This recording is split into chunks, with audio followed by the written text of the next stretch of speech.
atmosphere's changing now. For the Spirit of the Lord is here. The evidence is all around that the Spirit of the Lord is here. The atmosphere is changing now. For the Spirit of the Lord is here. The evidence is all around that the Spirit of the Lord is here. Overflow in this place. Fill our hearts with your love. Your love surrounds us.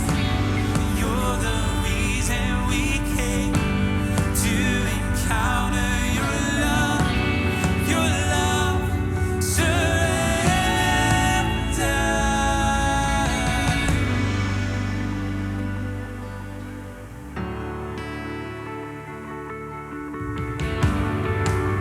The atmosphere is changing now. For the Spirit of the Lord is here. The evidence is all around that the Spirit of the Lord is here. Yeah. The atmosphere is changing now.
I've been drowning out. My old man caught a glimpse from my wide eyes. Eternity by the shore side. Well, I've been thinking from the finite when the finer things in life are with you. Grinning like a child, soaking in the sun, running in circles like I'm happy and young. Long-struck revival, ain't no youthful hearts break. If your soul is on fire, don't doubt it will stay.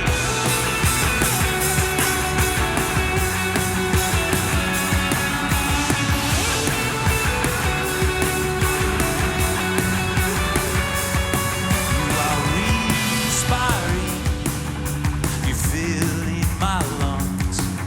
Oh, I'm starstruck because your pockets are full of the dust that we come from. I've been searching for some sunlight in the middle of the summertime. Well, I've been thinking from the finite when the finer things in life are with you. Grinning like a child, soaking in the sun. I'm running in circles like I'm happy and young. Well, long-struck revival, ain't no youthful hearts break. If your soul is on fire, don't doubt it will stay. Everybody awake this morning? I'm thinking about all you guys when we sing this next part. Well, I've been dreaming of falling asleep while singing in love to a progressive beat. I can't wait for the promised land, standing on the beach, my friends and my foes in the sand at my feet.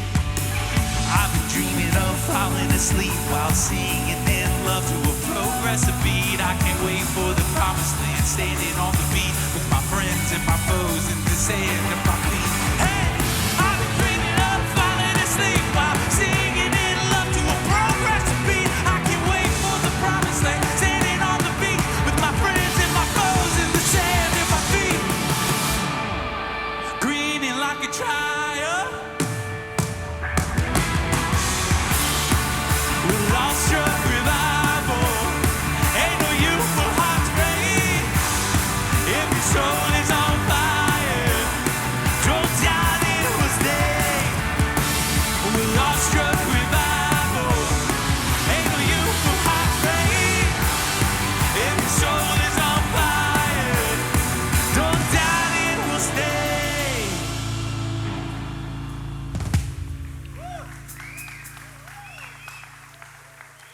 Good morning, y'all.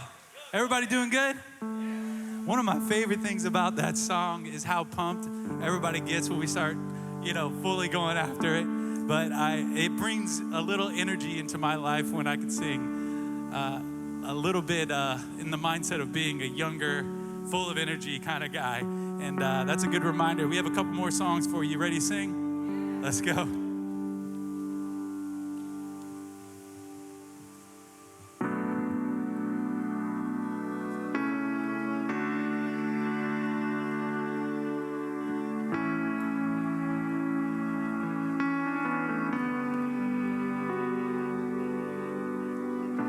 You call me out upon the waters, the great unknown, where feet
its race in your hands.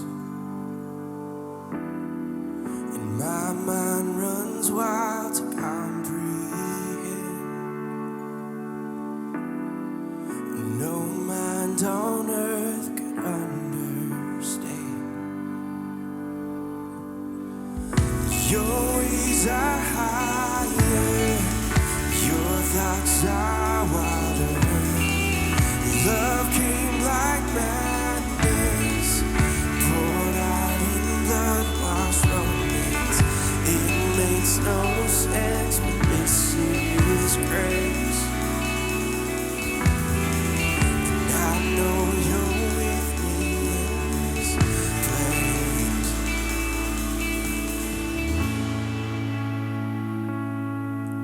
Here, now. All I know is I know that you are here now. And still my heart, let your voice be all I hear now. Spirit breathe like the wind, come out your way. 'Cause I know you're in this place.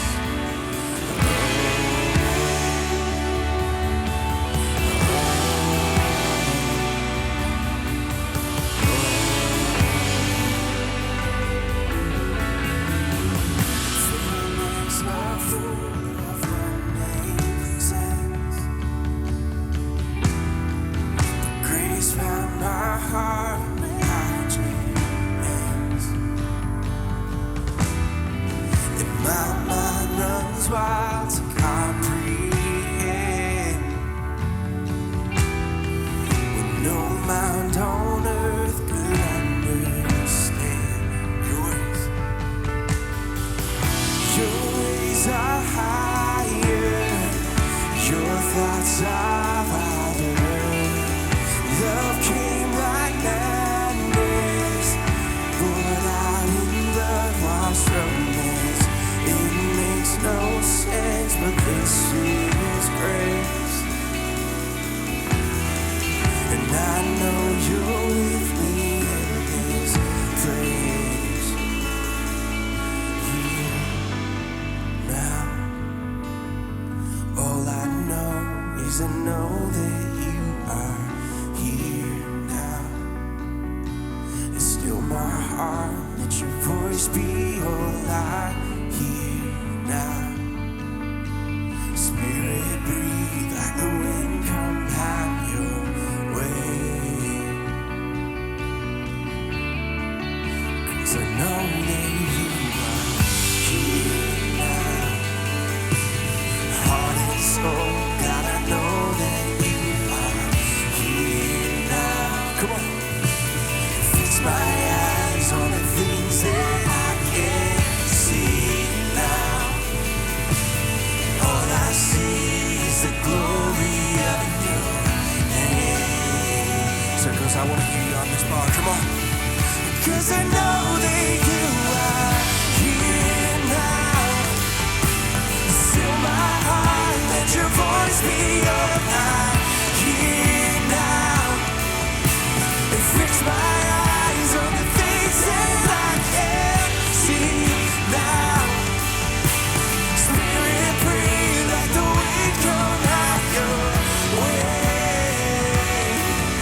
'Cause I can't breathe until you breathe. So breathe on me. Let my life be an altar. This is the moment when we meet fire. Come on in. Our hearts are burning for fresh revival. Lord, again. This is the moment when we meet fire. Come on in.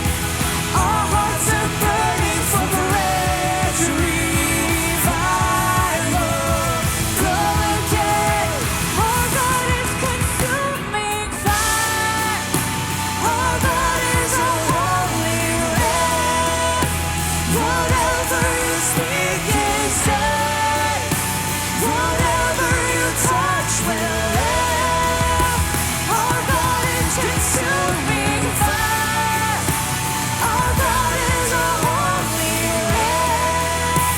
Whatever you speak is done. Whatever you touch will live.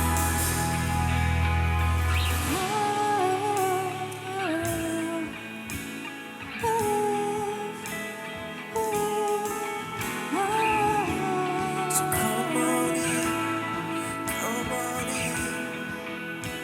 Whatever you touch will live. Come on in, come on in. Whatever you touch will live. Come on in, come on in. Whatever you touch will live. Come on in, come on in.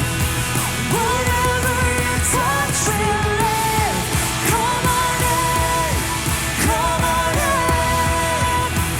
Whatever you touch will live. Come on in. Come on in. This is the moment when we're meet fire. Come on in.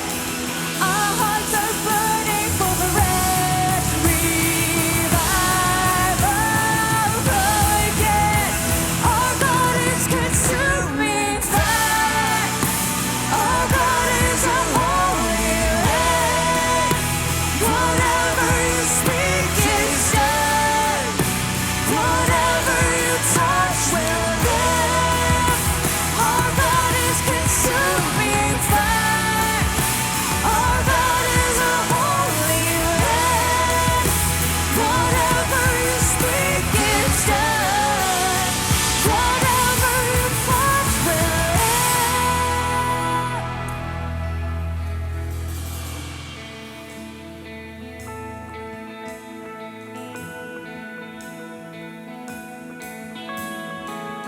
So let's sing this part out together. Lord, let my life be an altar. Lord, let my life be an altar. Light up my lips with your praise. 'Cause I can't breathe till you breathe. So breathe on me.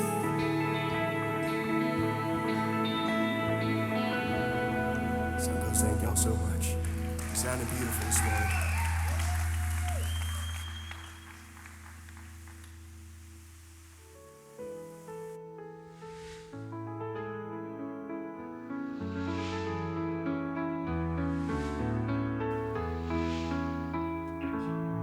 The carrots were salty and Jesus was vibing. Guten Morgen. My name is Sigmund Freud. Here is your weekly practical prescription. Today's subject, faithfulness. True faithfulness comes from blindly following others. You should never question or challenge rules set in place by those above you, especially me. Thank you for joining me this week on Practical Prescription. Now to mine apprentice, Dr. Larry Baucom.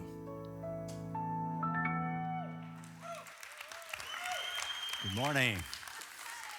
Yeah, you guys are naughty. So it's all good. But thank you so much for being here. Aren't you enjoying the first winter that's moved into our community? I've really enjoyed that too. So, of course, enjoy it today. It may be gone tomorrow. But life is good, and I'm so glad that you're here. We're in this teaching series called Practical Prescription. We've been here for several weeks, and we're going to be here for another couple of weeks. But we've talked about the fruit of the Spirit: love, joy, peace, patience, kindness, goodness, gentleness, faithfulness. And we're dealing with faithfulness today. We talked first week about love, and we gave you this prescription. If you want to get these cards, are out in the Grand Central on the desk out there, and you can get one of these if you miss them, or if you didn't get any, you can pick up every one of them. But I know I've seen them around the church office. I've seen them in the cafe. I see them at my house. My wife has them posted. So what is it? It's simply a short phrase. If you repeat these phrases on a regular basis, it'll help you stay centered. It'll help you stay closer to God. It'll help you become a better person, I think, if you believe these. The first one that we looked at a few weeks ago was, I'm loved, accepted, and free. Can you imagine every day if you wake up and just say that mantra? I'm loved, I'm accepted, I'm free. Or the second one, joy. Every day is a gift. Peace, you're with me. Patience, I will go the extra mile. Kindness, I will show kindness today. Goodness, I love this one. So how are you doing? I'm trying to do good is the right response. So some people have tried that, and it's amazing how it shifts your week. How are you doing today? I'm trying to do good. I'm trying to do good for people. I'm trying to be a better person, and I'm trying to make that seen throughout my life. Gentleness, I'm strong enough to be gentle. Today, it's faithfulness. We're going to examine faithfulness. What does that mean? We're going to find out as we go through. I asked my men's group that meets on Thursday morning about faithfulness. What does it mean? Steadfastness, dependable, always there. And that's really close to what the actual meaning is. So we're going to begin, though, with a common assumption. And here's the assumption. Bad things do not happen to Christians. Now, I've grown up in a certain amount of teachings to where that's been implied. God blesses you if you're a Christian, but if you're not, he just lets things happen. Things like what? You mean if God causes all the natural disasters? What's one to say? I don't believe that necessarily. For example, what negative things have happened? Pearl Harbor, December 7, 1942. 2,403 lives were lost. Do you think any of those were Christians? Of course there were. September 11, 2001, 2,973 lives were lost. Christians, of course. COVID-19. Were any Christians who lost their life during COVID-19? Conservative estimates, 7 million people around the globe lost their lives through this virus. Now let's get more personal. Ready? Let's talk about hurricanes. As we fondly call them, my favorite three sisters. Debbie, Helene, Milton, I have to work with him. But I mean, what are those things? I mean, it's like the family comes to you. Debbie, all the storm that we had, the raging floods, and Helene, the wind and the stuff, and Milton, all the tree damage. But here's my question. If we are Christians, we're Christ followers, why would God allow this to happen to us? You know, you've heard it said that Sarasota they don't hit Sarasota because this is an ancient Indian burial ground. Of course, I jokingly say, well, the last big storm created that Indian burial ground that they honor, but not anymore, not since it came across Siesta Key. We were here in this building, and during the storm, we went outside. In the eye of the storm, the eye went right over us. So does God allow these things? Why would he? I heard a man say he could not believe in a God who would cause these actions to occur. And listen very carefully. Neither would I.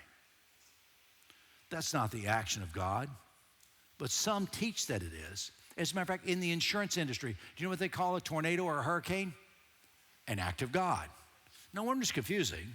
But why does God allow evil like this to exist?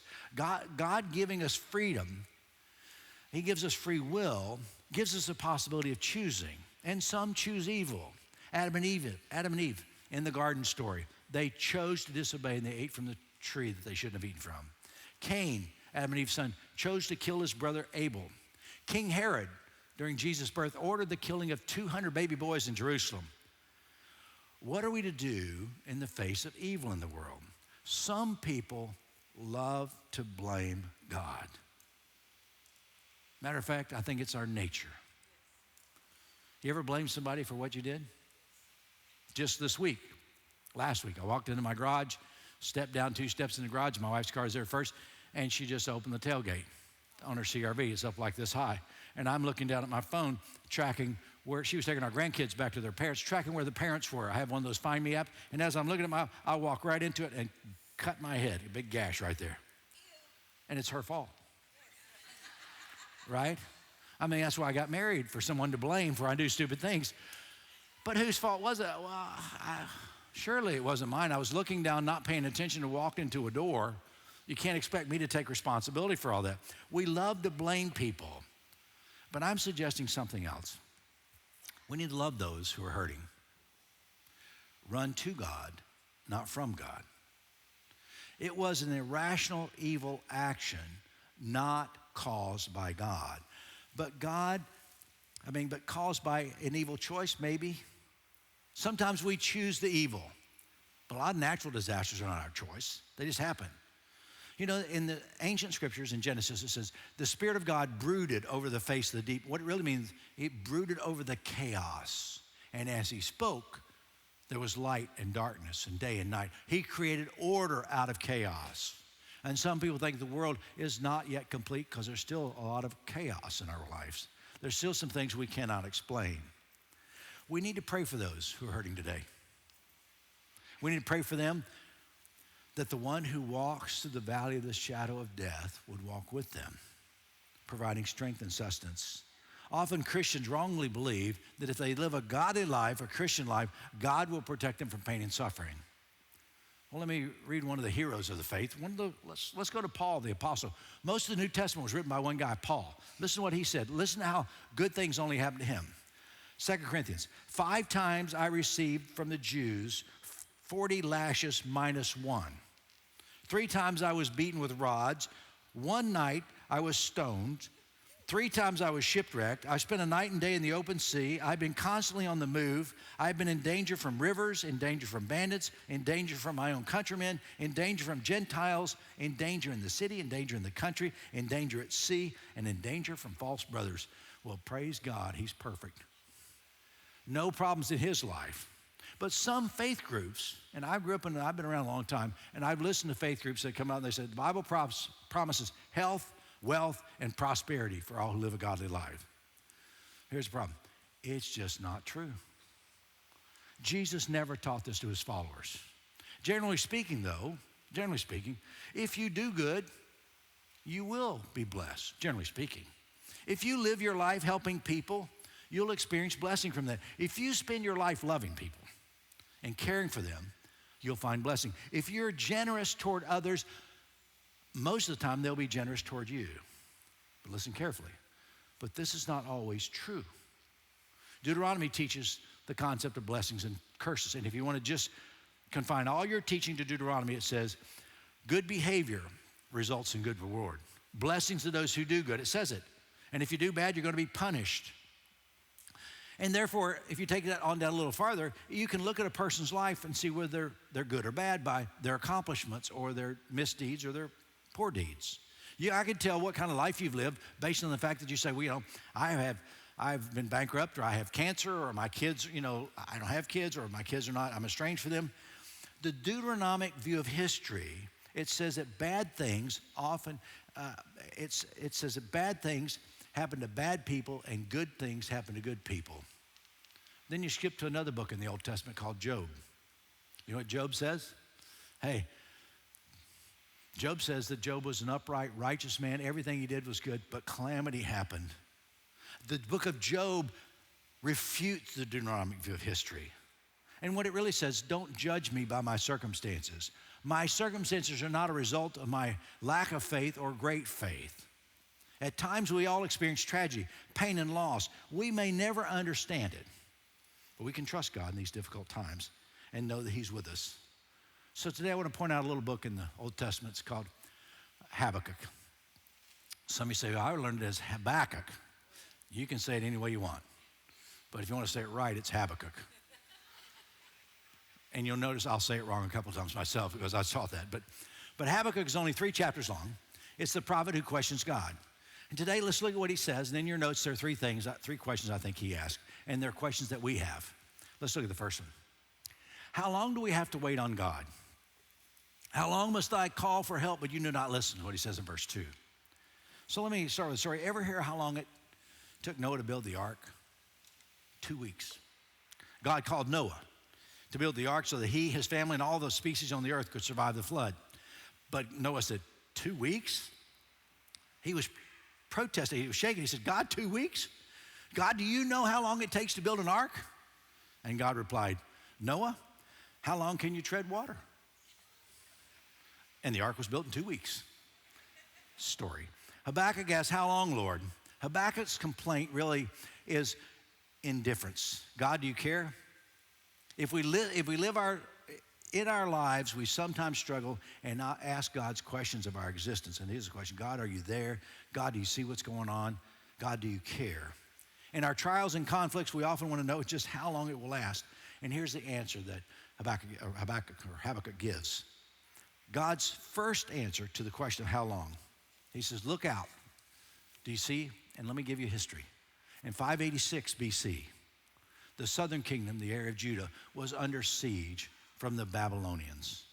And he saw the evil empire from way away was coming to attack them and take them into exile. And he says, God, how long is this going to last? How long is this siege going to last? They've been camped around us for days.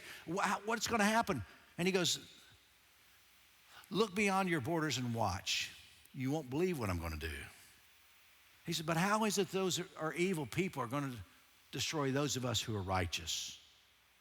In 586 BC, history tells us Judah was defeated by the Babylonians. And the how long, God says, you're asking the wrong question. What's the answer to how long? God says, I care. Look beyond your circumstances.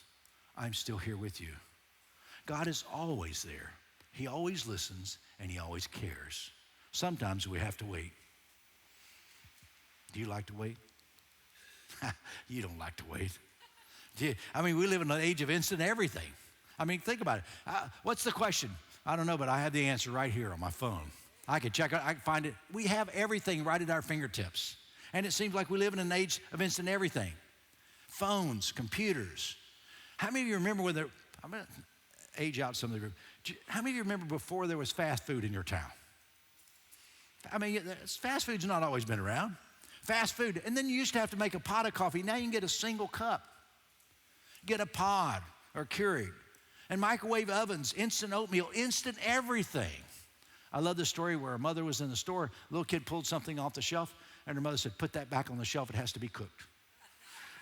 We don't want to do that. Some things take time.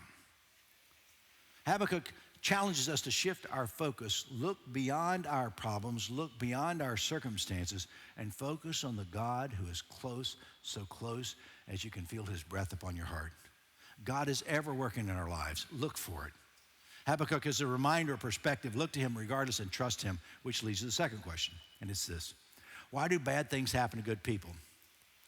Well, this is an age-old question. And in verse 13, he says, why are you going to allow the wicked to swallow up those of us who are righteous? Why are you going to use the evil Babylonians to conquer us? It isn't just, it isn't fair. So here's my question. Maybe I don't have a question about people that are trying to conquer our community, but I do have this question. Why do babies get cancer? It isn't fair. Why did I lose my job? I was almost at retirement. It isn't fair. Why does my wife leave me or my husband leave me? Or why did I lose my spouse to a disease? Why do bad things happen to good people? Why do good people suffer and die? Why do the innocent suffer? Several years ago, I was on the way here for a Thursday morning group. It was about 6:15. It was dark.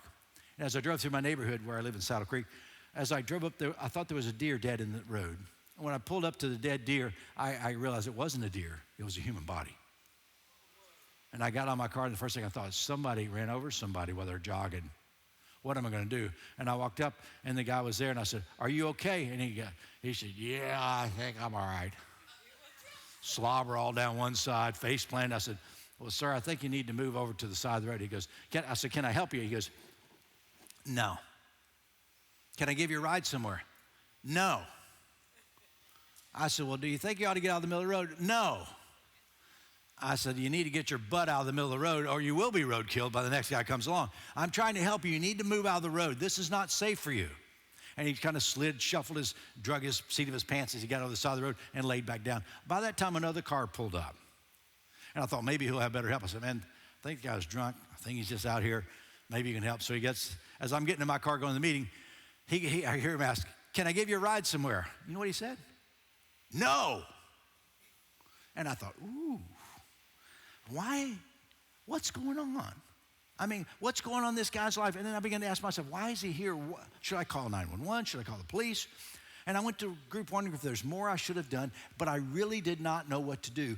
Why is this guy in the road? Why will he not let me help him? Why? Why? That's a question that Habakkuk was asking. And he says, basically write down the answer, make it plain, clear, and readable, and wait patiently for it. And if everyone would do an exercise, I should have done this, to have you just a blank piece of paper and write any question you have for me to answer. That'd be fun, wouldn't it? That'd be a lot of interesting responses. And here's what I want you to know very clearly. I can answer any question you have. Most of the time, my answer is going to be, I don't know. But it is an answer, right? That is an answer to everything. But you write it down. Can you imagine? Some of you are saying, why is this happening? What's going on? But if we were to ask all these questions, I think there's a big answer that really answers a lot of questions. Instead of all the little things, why didn't I get this raise? Why did I get up? Why was I late? Why did I have flat tire? There is a big answer to life. He said, write it down so everybody will remember it. And you know what the answer was? The righteous will live by faithfulness. Let me shorten that for you. The answer to your life, no matter what your circumstances, no matter what your problem is, keep faithful. Don't forget your connection to God. The circumstances of life, the trials, will not win. The loss of loved ones do not define God's love for us. The stupid choices that I make or other people make does not define God's love for me. Faithfulness is the answer to why. Why is in the past? Faithfulness gives you something to stand on for the future. Does it really matter why? We'll talk about that in a few minutes. But the question we start with was, how long is this going to last? And the second question is, why? Let's move to the third one, and it's this. Help me to move on from why to what's next. We may never be able to answer why, and if that's something that's in the past, why did this happen? What brought me to where I am today? Here's the more important question. What am I going to do about it? What's next? I may not be able to change the cause for why I got here, or may not understand it, but I can determine what I do next in my life. We may never be able to answer the why. The bigger question is what's next. This question of what's next, we search for an answer. And you know what the answer is? Faithfulness. Throughout the history, if you read the story of the Bible from Genesis, Exodus, Leviticus, Numbers, Deuteronomy, Joshua, Judges, Ruth, 1st and 2nd Samuel, 1st, 2nd Kings, just read on through it, and you begin to read the story of God and his people. And the waywardness and the difference between, tribal and judges and kings. But there is one thing that's consistent. It's the faithfulness of God to his people. And I want you to know that faithfulness comes down to us today. It's the big answer to all of life's questions. So have you ever had any tragic things happen in your life, Pastor? Many. I remember a lady in Fort Myers when I was on staff at a church.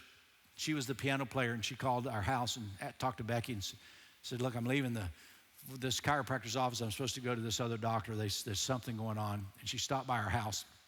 She said, I have 2 hours to wait between the appointment. I don't have enough strength to drive home and come back. And I was there. Becky was there with my day off, and she sat on our couch, and we talked to her. And she went straight from there to the doctor's office, to the hospital, and passed away. The last home she was ever in was our home. And I remember when my oldest brother had about a 1-year-old daughter. Her name is Tammy Baucom, my niece. She had a heart defect. They took her for surgery at Shands Hospital in Gainesville. And she died on the operating table. She didn't survive it. I remember when an irate son who was in my youth group took a shotgun and killed his dad, his stepmom, and 2 of his stepsisters in my youth group. I remember here, a motorcycle accident.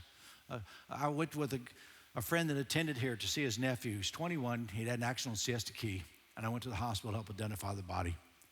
And he just would looked around and wasn't paying attention, hit a tree, killed instantly. And I saw that uncle grieve, and I was there to embrace him as he took his giant arms and hit me on the shoulder, and I felt like he was driving me into the turf. But I didn't have any answer for that, just to hold on. I had a friend of mine who attended here. He was kind of a hermit, engineer, didn't like to hang around people, but he still came here and he'd go back home. He's losing his eyesight. He told me one day, he said, I can't live dependent on people. I can't handle a connection with too many people. I need to be alone. And then he found out he's losing eyesight in his second eye.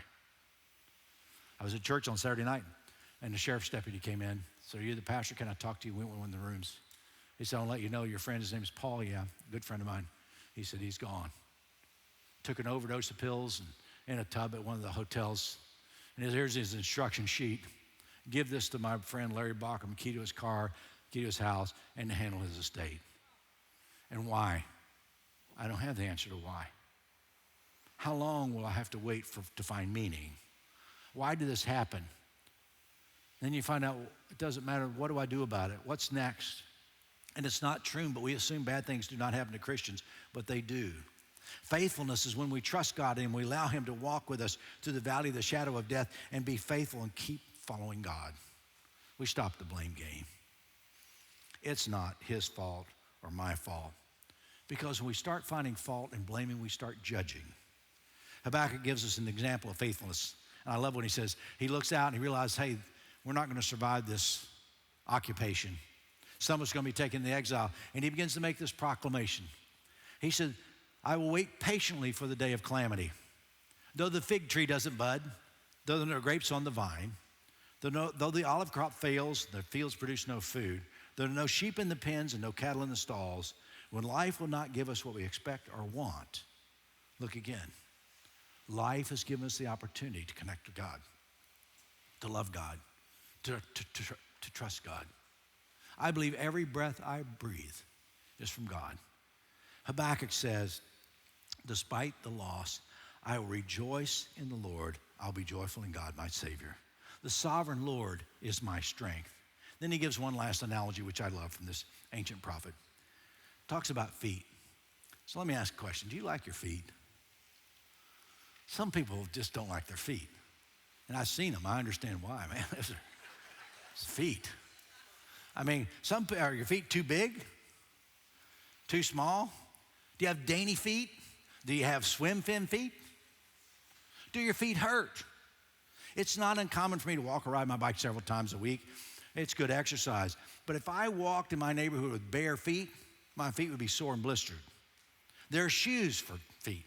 Different types of shoes for different type of activities. So let's do a little, what's your favorite shoes? So I'm gonna go through a variety. Tennis shoes, how many just love tennis shoes? That's good, just see your hand. How about sandals? Anybody sandals, like sandals? Oh, good. Flip-flops. Yeah, that's a different group. Boats, how about boat shoes? Boots. How about dress shoes? Stilettos.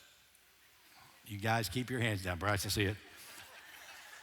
I mean, all the different types of shoes for different activities. We look for types of shoes. Habakkuk doesn't pray for or want a type of shoe. He asks for a type of feet.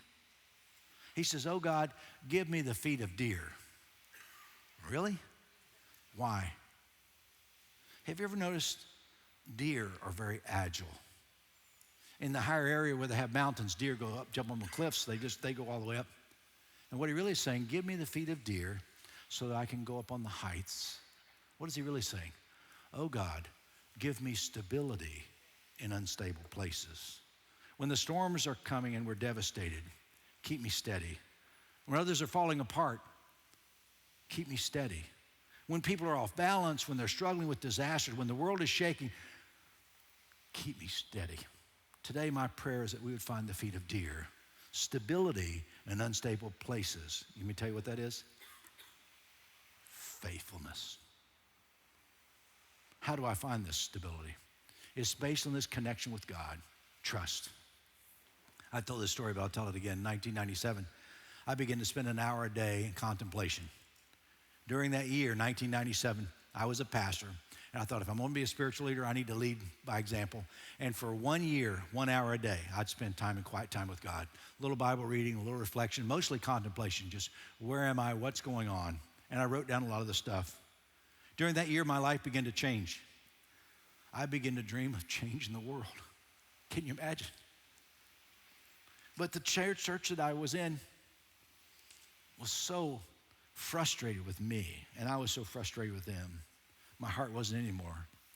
1997, after 1 year of being as close to God as I possibly could be, December 31st, I finished, and January 3rd, I resigned. I said, I don't want to be a pastor anymore. I'm done. And I felt like Moses, leading these cantankerous people. The people I was trying to lead were just like me.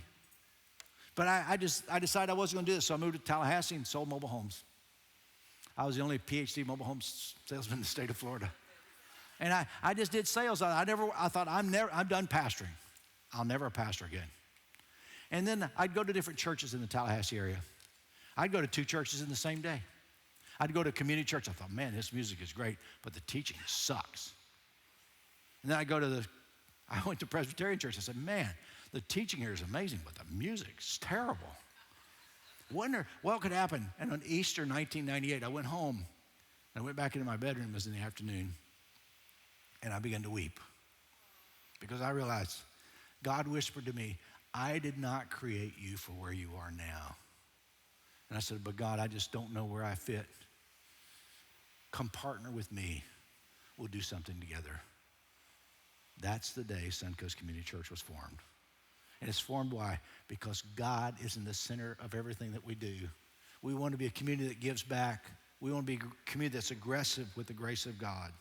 And my encounter with God has changed who I am, but really I was just like Habakkuk. How long, oh Lord, am I going to have to go through this? Why is it happening? What's next? You know what the answer is? I am here. Trust me. Be faithful. God is with me. Faithfulness means God is in here yesterday, today, and forever. God has always been here. I just didn't realize it. He always has been, always will be within me. So today, we're going to look at this last prescription. Faithfulness. What does that mean? Always, forever within me. He's faithful. And I want to live a life of faithfulness back to him. So we're going to say this together. And the way we do this is take a deep breath, cleansing breath, breathe it out. And then the second time we breathe in, and then the last time we'll breathe out this statement. So I'll guide you. So say it with me, will you? The first time, cleansing breath. Breathe in, and as we breathe out, always, forever within me. Let's say it again. Always, forever within me. Let's pray. Father, it is your faithfulness that creates our faithfulness. It is you. It is us combined in some mystical way that I can't explain fully. But I know you're here, and I know you're with me, and I know you're with our community, our friends. Teach us to never give up on you because you've never given up on us. We love you. We pray this in Christ's name. Amen. Would you stand, please? I want to tell you a story in closing.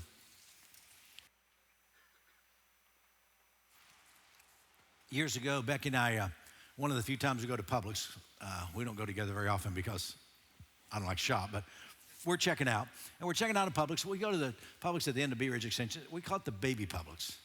Just a small Publix out there. And as we go in there, I just so happened the cashier, I'd met her and talked to her, so I'm walking through the line. She's ringing everything up, and I'm chatting away, talking like pastors do. And we got ready to check out. I took my credit card. This is a few years ago, to where you swipe your card, swipe the card, and I did something stupid. Instead of pushing credit, which is a credit card, I accidentally pushed debit. As soon as I did, I realized I'd made a mistake. And you know what it said? Transaction denied. So immediately, this friend of mine, she was making excuses why my credit was bad. Oh, you must have been traveling. You know, sometimes this happens. You know, I don't have a chance to say anything. And then as she's explaining this lady behind me in line is going, swipe it again, swipe it again, swipe it again. And I go, as I look, she steps up in front of me and takes the credit card out of my hand and swipes it. And I just stood there dumbfounded. And all of a sudden, something starts to build inside of me. And I go, this is not right. I'm insulted. And then and before I can say anything, I'm about taking a big breath. She hands the card back to me. She says, there you go, Pastor Larry.